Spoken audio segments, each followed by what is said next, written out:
Dolcezza per preparare il casatiello dolce. Andiamo ad inserire nella ciotola della planetaria la farina con lo zucchero. Io sto utilizzando questo di canna, ma va benissimo anche quello bianco. Poi la scorza grattugiata di un limone e di un'arancia biologici e il loro succo. Poi va aggiunto il rum o liquore strega, una bustina di lievito di birra o lievito madre e andiamo a lavorare il tutto con il gancio, inserendo un uovo alla volta a velocità 1. Mettiamo anche il burro a temperatura ambiente tagliato a tocchetti. In ultimo, quando sarà tutto ben lavorato, aggiungiamo i canditi d'arancia. Questi l'ho fatti io e trovi la ricetta sul canale.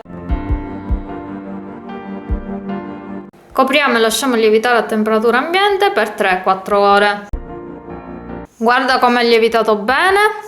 Adesso lo vado a trasferire in uno stampo a ciambella e gli faccio fare un'altra lievitazione.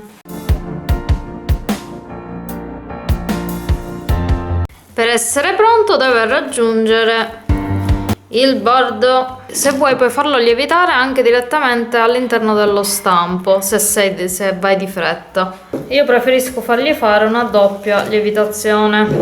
Però per non attaccarsi alle asciugamani copro con della carta forno. Una volta che è cresciuto a sufficienza come questo, lo possiamo cuocere nel forno preriscaldato a 180 gradi per 35-40 minuti, facendo la prova con lo stecchino. Per fare invece la glassa che ci servirà per decorare la nostra pigna di Pasqua ci servono un albume che monteremo leggermente e inseriremo poco per volta con l'aiuto della frusta e della planetaria lo zucchero a velo. Adesso ti farò vedere come si fa. Quando risulta così leggermente schiumoso possiamo andare ad aggiungere poco per volta lo zucchero a velo. Limone, la cospargo sulla superficie e infine metto gli zuccherini colorati.